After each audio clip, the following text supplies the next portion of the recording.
one of the issues as a founder or CEO is to transfer your vision to your employees. Now, for me, the interesting part of that is how do you keep your original vision and mission clear to all of the employees, regardless of how big the company grows? And I think for me, it's also more relevant to ask you, whether it's 10 or thousands of employees, is there a difference when it hits certain numbers?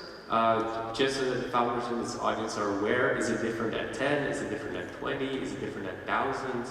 Could you elaborate more about vision and mission, keeping it clear? Well, do you have some time? Big question. Maybe to answer to the first part. I think it's, and I'll try to capture the second part as well. Very important to understand your own role. And I think when you either come new into a company or you start your own company, in the beginning it's all about you. It's you and the vision.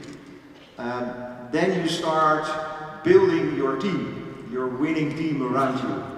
And then in that you have to give up a bit of yourself. And you have to come to terms with, it's not only about you, it's about the team and the plan. And then there is a new phase coming, because then the organization continues to grow, and then it's about the organization and the plan. And all of a sudden you realize it's not about you anymore. And I had the fortunate way that last year I went a month away to Nepal without any contact with the company. Nothing. I took the email, everything off my phone. And when I came back, my realization was, and it sounds so simple, the world turns around without you. The organization does well without you. And it sounds so simple, and it's such a humbling experience. So I think from the moment you start, you have to build that moment into your head. There will be a time it's no longer about me. It is about the organization, it's about the vision you want to create.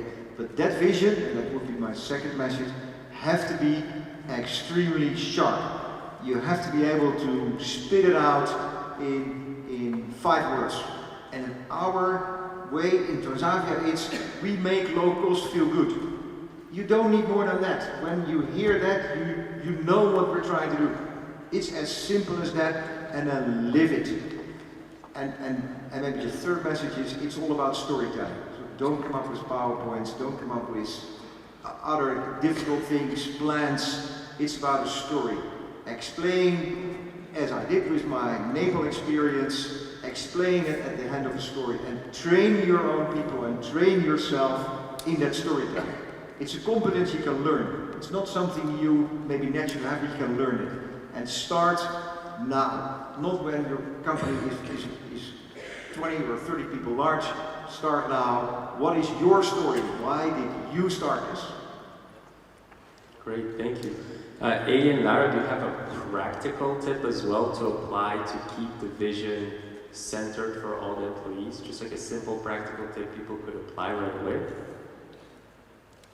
So what we do is I use a lot of visuals. So I brand ideas and vision, and I visualize this, and I put it, let's say, in this Delta incubator. I have everywhere plates, which are in line with the vision we have and what we want to be. So visualization is very, very important. Thank you, it's good. So the visuals I really recognize. I work now with at Microsoft, and with the new CEO. He really turned around the company again, and it's as you said, like the mission, you know, right away, and it's everywhere. It's on the if you enter the new building, you see it on the steps. So it's really like reminding. And if you know it, because if you're going through the change as well, like you can like say, hey, listen, we say at Microsoft now, it's one Microsoft. We need to work together. Customer obsessed, growth mindset, which I think is also like something at startups, and the other one is about inclusiveness and diversity. And I think every person, we have so many great people working, knows it, but then as well there are like guidelines. You can like say, hey, I don't think you have a growth mindset now, you can really use it. So keep it simple, repeat, and visible. If you liked this episode, you can check out our most recent one here. And if you haven't already, make sure you click here to subscribe and see the next one. But if you're interested in more tips and tricks, then make sure to join our Facebook group where you can find thousands of like-minded people and you get direct access and support to any business question from the entire startup funding event team.